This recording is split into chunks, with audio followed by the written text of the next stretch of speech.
Magandang araw! Ang pamagat ng aralin ay ang pamilya bilang likas na institusyon ng pagmamahalan at pundasyon ng lipunan.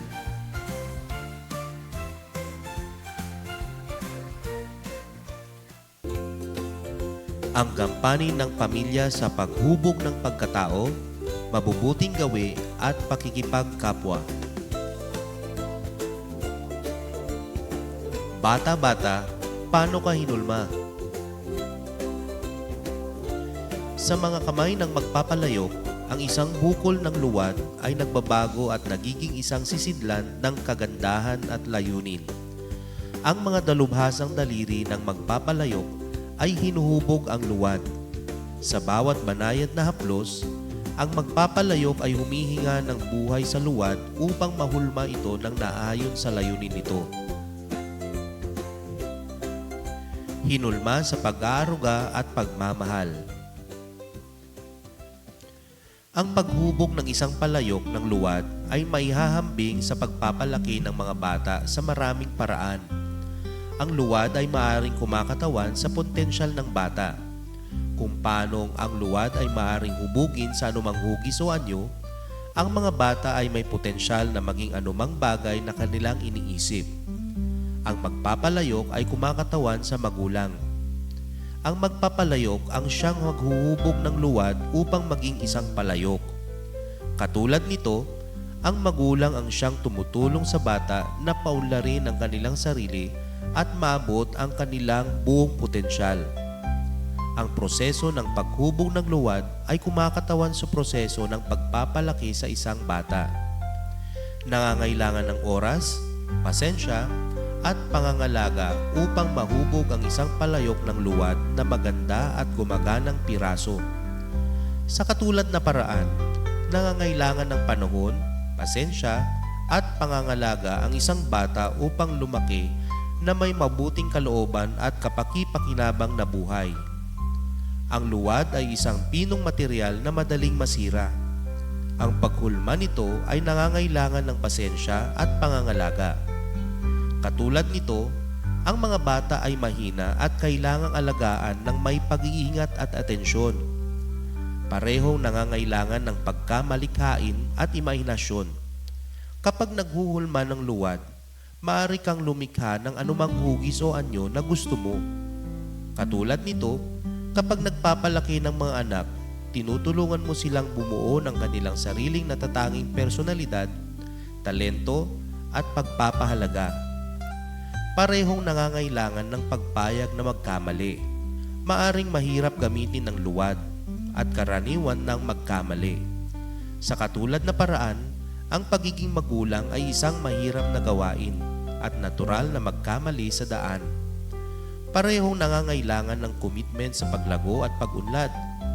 Ang luwad ay kailangan sunugin sa horno upang maging matigas at matibay.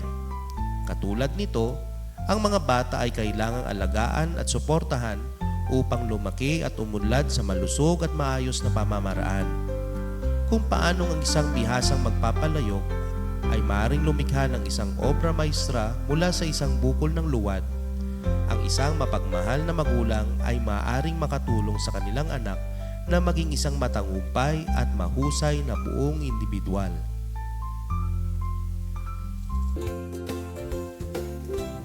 Puno ng pagmamahal.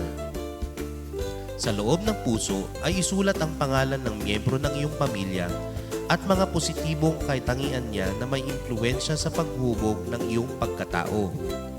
Maaring magdagdag ng puso kung kinakailangan. Pagkatapos ay balikan ang sumusunod na mga tanong at sagutin.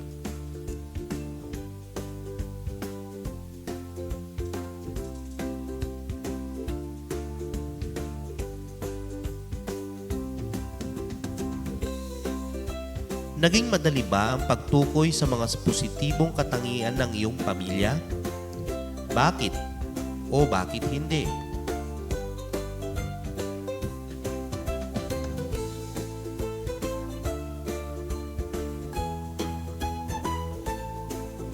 Sino sa mga miyembro ng pamilyang isinulat mo ang may pinakamalaking impluwensya sa iyo? Bakit?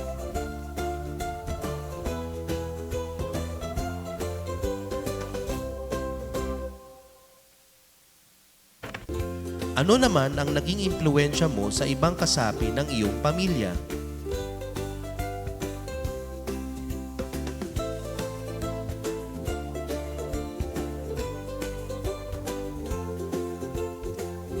Paano nahubog ng mga katangian ng mga miyembro ng pamilya ang iyong pagkatao?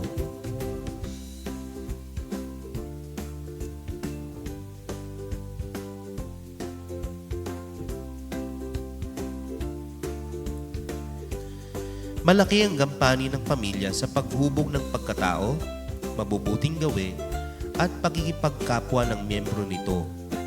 Dahil sa pamilya, unang umuusbong ang pagkatao ng anak. Mahalaga ang mabubuti at kaaya-ayang halimbawa ng mga nakakatanda upang magsilbing gabay ng anak hanggang sa mga kakaharaping desisyon sa hinaharap. Anong mabubuting gawi o katangian ang iyong nahubog sa tulong at gabay ng iyong pamilya?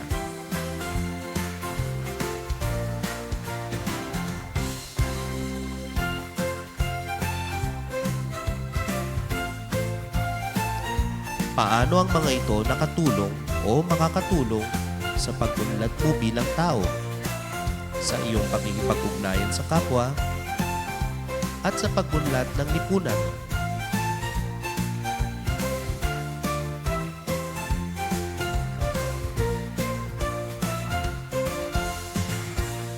Anong mahalagang realisasyon ang iyong nabuo sa gawain ito?